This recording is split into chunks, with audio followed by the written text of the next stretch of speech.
Alrighty, yo, what is up, knights? Aegis Rick here, back with some more DFO Charge, this time on my Male Crusader. Now guys, Male Crusader, this is going to be a really unique video because in this video we're going to try to explain the dual nature of Crusader. But before we get into all of that, guys, I do have a little bit of Discord tech to give to you guys. One thing that happened in the recent update is that we're now able to upgrade our Harlem Epics into Tabor's Epics, which is a huge thing. You know, this is a gap that was never, that has never been before. You know, you always had to farm your Tabors separately, but now you can upgrade, and because of that, you can take a legendary, upgrade it into a Harlem Epic, and then take that Harlem Epic and upgrade it into a Tabor's Epic, and that's exactly what I do in this video to be able to get a Tabor's Epic, a best in slot piece of gear that is amplified, which is amazing. It's an amazing feature, and it's something that you might want to farm assault mode just for that express purpose, because buying a silver grimoire, trying to amplify your Tabor's gear after the fact, is extremely expensive. Alrighty guys, so I did want to take the time to explain that whole process because it is a really useful, abusive kind of feature. But anyway guys, let's talk about the actual battle SADER. It's just something I did want to mention at one point in one of these videos. But let's talk about the battle SADER first, and we're going to talk about the support SADER afterwards. Now, how this character works, guys, is that unlike every character in the game, this is actually two characters rolled into one. If you guys check out this build that I have right now, you can see a lot of the skills on my right side of the tree are leveled to max level. However, the skills on the left side aren't leveled at all. They're level 0. Now if I switch to my other build, which is something I recommend for this type of character, one of the few that I recommend doing this because they're completely separate builds, you'll see on the left side here I've leveled all my support skills, and meanwhile on the right skill I've only leveled them to 1 or just for utility or something like that. So completely separate builds, and that's all due to this skill right here, the Holy Ghost Mace, because anytime you have the Holy Ghost Mace active, you cannot therefore use the Divine Invocation, which is your main buff skill. It's kind of a way to kind of balance out how this battle SADER is going to work, because he's nothing like the support SADER. The problem with that is, though, aside from having two different builds, you actually need two different gear sets as well, and that's kind of why you can see I have right here a damage gear set. A lot of the new gear in the game, by the way, is actually trying to do dual skills on one piece of gear. You guys can see on the Tabor's gear, for instance, you can see that I have a damage set, and this applies to all damage type characters, and then there's a SADER-centric support type effect that's also on this set as well, and that's actually for all of the Tabor's armor sets. They did not unfortunately do that for the Tabor sub-equip and accessories because I have to pick a damage set, so that's why I have this here. Now I will mention that the upgraded prey sets are more like the Tabor's armor set, so they have both of them on there, but for now that's the case. Hell, you even need two different swap sets. You guys can see here if I change my build, it changes my swap set completely, which I now have to replace my earrings, but it changes your swap set completely, and you need to have both. Here's a more standard DPS types of swap set, and then the SADER set is completely different. You have your avatars, which is another thing that's kind of a big deal because for my support set, which is this one right here, I stacked all my vitality as high as I could, and my enchantments, as you guys can see, I'm stacking vitality. Your creature, this is my support creature, this is my damage creature, insignia even, here's my support insignia, here's my damage insignia. It's something that no other character really has to focus on. I would even say even the other SADERs don't have to focus on. The female SADER as well as the Enchantress, they have their enchantments all on the top and bottom and their weapon, whereas this guy has them on his shoulder, belt, and shoes, and the shoulder, belt, and shoes are where you usually put your crit, which is kind of why on this character I don't have maximum crit, which is one thing I'm going to tell you guys right now as we jump into Tabor solo mode to kind of showcase how this guy plays. One thing you're going to notice with this character is he's not going to be hitting very hard, and that's because he's just not spec'd enough for the battle spec. He doesn't have maximum crit, so he's not critting all the time, and for a character like this, I'd say critting all the time is, well, any DPS character, but for a character like this, it's extremely important because he relies so heavily on very particular skills to do most of his damage.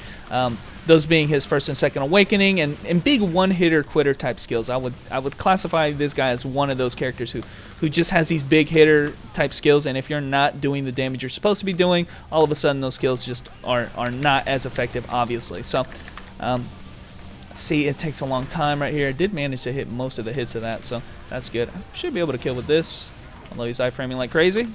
Oh, please kill, please kill, please kill. Okay, whew. I usually, you could use the second awakening if you want to as well. So But yeah, you can see how fast this guy is. You know, he is very satisfying to play. I will mention he doesn't have a lot of special gimmicks to his name, so just something to keep in mind that, yeah, he is fast, yeah, he is flashy, but he still, you know, heavily relies on his one-hitter quit type skills. And, you know, you just throw them out there whenever they come off cooldown. He does have an attack and defense healing right here. You can see right here, able to do damage and heal myself at the same time. Doing quite a bit of burst right here. And avoid this.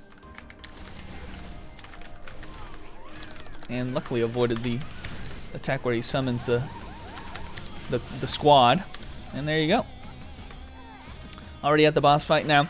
I would say he dumps maybe a little bit too much into his first and second awakening damage. I'd say that, you know, unlike the brawler or something like that who also has an augmented basic attack, unlike that character though, female brawler that is, this character does not exude like high damage off of his basic attack, so he's going to be relying heavily on his first and second awakening. They do a good grip of damage, but you know, in the meantime, it's nice to have your mace and your hammer, Jupiter hammer buffs, just to kind of do damage in the meantime. But it's not going to be like crazy amount of damage. Most of it is going to be still from your bigger type skills. So.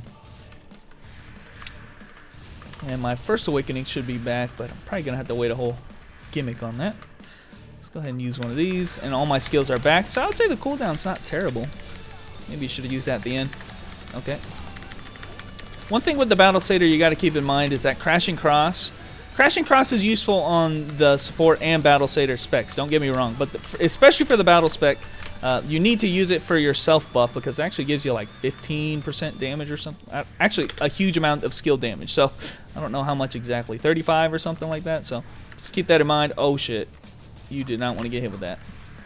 First Awakening is back, so I'm going to have a nice skill to burst him down. Fortunately, my Tabor's buff has run out, but you're going to see kind of how much burst we can do with the First Awakening. You got to put it right on top of them. They can't be moving or it's not going to be doing as much damage, but it does a grip, man. That does so much damage. So just kind of showcasing, you know, it does require a little bit of commitment, guys. It's hard to do both at the same time. You guys can see, you know, in my battle spec, I'm not optimized, so I honestly will have to say you probably need 2 armor sets, even though you have the stats, you know, given for both on the same armor set. The enchantments are the problem. I need maximum crit on this guy. It's hard to get it if you can't put any crit enchantments on there. You know, this other set right here is necessary because you can't really use a support set like this Harlem and the Tabor set. Can't really use it for doing damage. So I needed to farm. You know, I had Heblon before, but I needed to farm this accessory set from Harlem to kind of be able to even play the Battle Satyr. So anyway, guys, just wanted to show that off a little bit. Ooh, forgot to switch my title, but anyway, I just wanted to show that off a little bit. For the rest of this video, guys, we're gonna be showcasing a little bit of the support Satyr, okay? And I think, you know, it's really nice to have the Battle Satyr as an option because you can do things like, you know, farming the Aberrant Crystals or farming Hell Mode. You can do that solo. But for most content, most of the time that you're gonna be farming, everybody needs the support Satyr. So let's go ahead and look at how that one plays, because I really have grown quite fond of how the support Satyr plays. Alrighty, guys, as mentioned, and I hate to do this, but the superior Satyr is here. We can stop dicking around with all this other gear that I got and all of that other, you know, all that other BS. None of that matters, right? Because buff Satyr is where it's at. And actually my gear is kind of representing that. If I don't have max crit in any of that, it's because I have all this raw stat. And that's what you want to do when you play the buff Satyr. Make sure that you enhance your sub-equip, your magic stone, even your insignia, but your title and your emblems and all of that need to be stacking either vitality or spirit on this character. And I actually suggest the vitality option just because it gives you the option to be able to get cast speed on your top. Not have to worry about missing out on that with the spirit, but it doesn't really matter, spirit or vitality, whatever you're more preferred, and just stack all of that. And one thing I do kind of want to mention about that is that, you know, this character is really somebody who benefits a lot from raw stats, like I already said. And when you have a character like this, I was looking at this guy earlier, and he has everything amped to the max. And this guy is a very strong ghost boy, don't get me wrong. He's extremely powerful.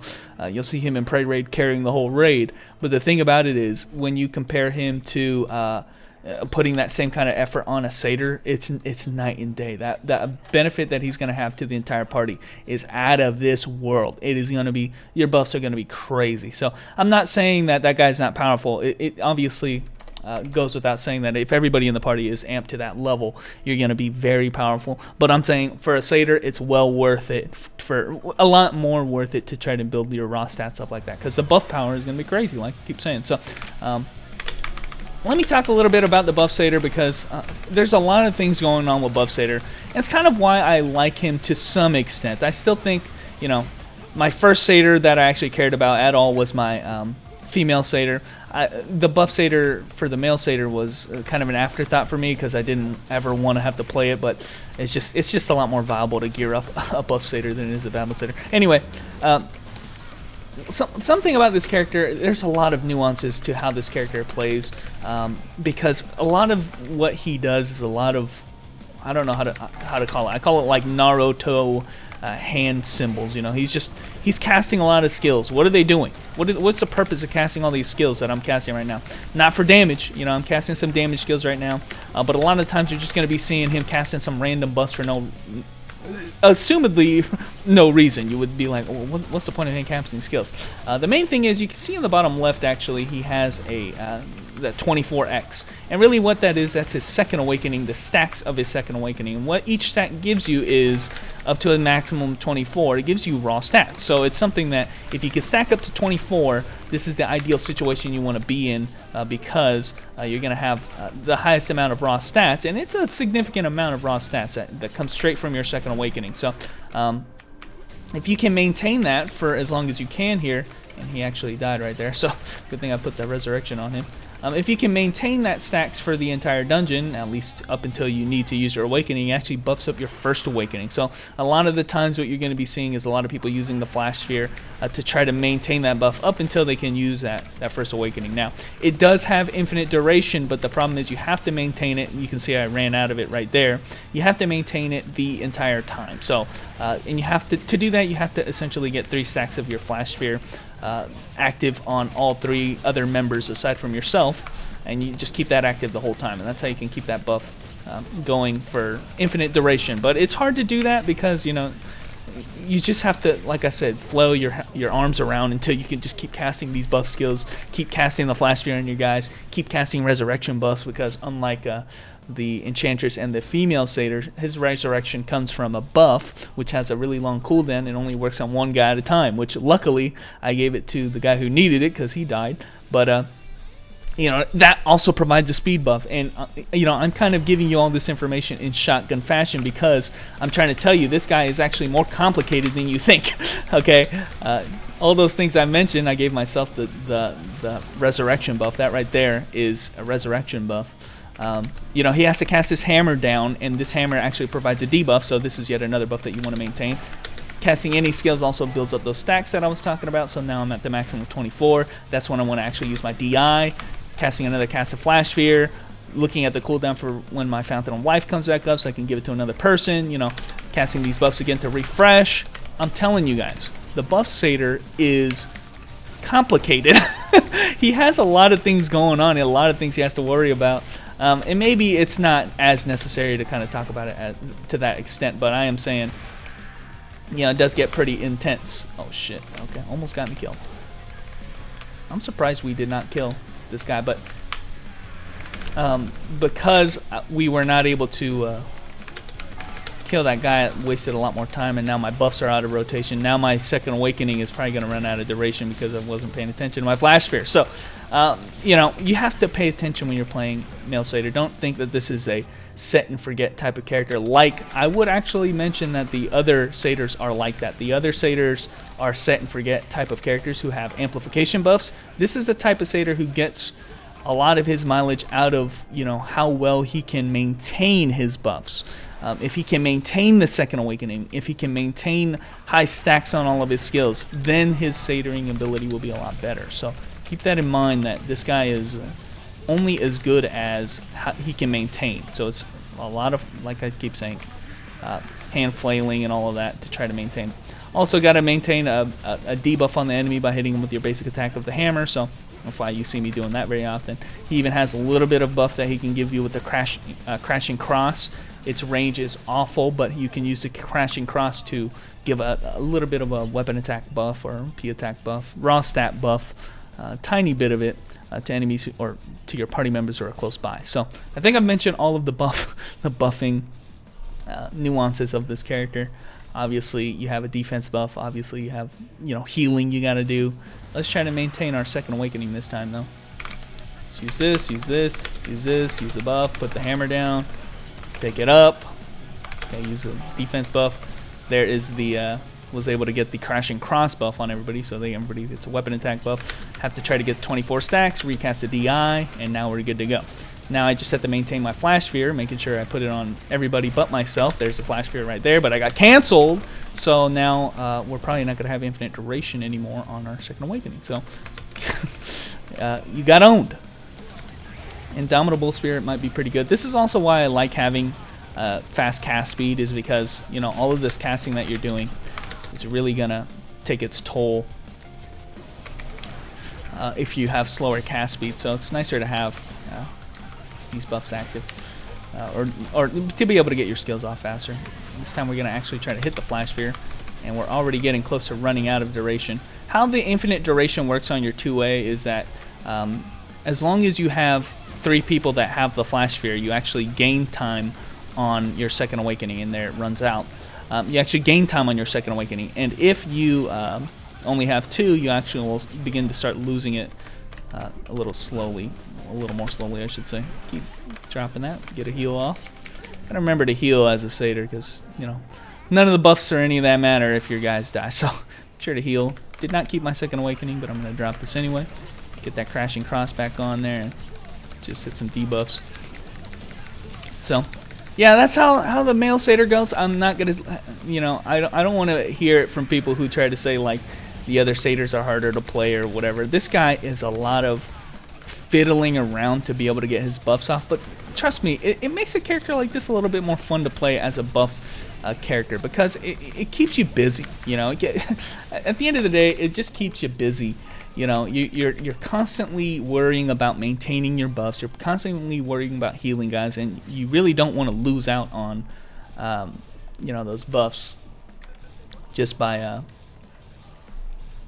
you not paying attention or you not getting interrupted. So I'm not going to sit here and say that this is my favorite character, but I am going to say it's a lot more interesting than you might think. You might just look at a Satyr and be like, oh, he's just standing around doing nothing. Maybe lazy Satyrs are doing that, but trust me, male Satyrs are probably the most active Satyr of all of the Satyrs. Especially I would say the female Satyr can be one of those characters that casts buffs and only uses her intensification when she needs to, and awakening when she needs to. This character is nothing like that. Okay, you're casting buffs all the time, and you're always you're always stressing, I would say. Oh shit, I lost my stack of 2A, I'm gonna be weaker for a little while, and that kind of stuff. So anyway guys, thanks for watching. Hopefully I was able to show off both Satyrs in this video, and both types, so you guys can see kind of the nuances of what it takes to build both of them like I am. You're gonna need a ton of gear, twice as much as the next guy, and hopefully eventually I'll be able to have 2 different sets that I can use for both situations. So anyway guys, thanks for watching, and I will catch you nights later.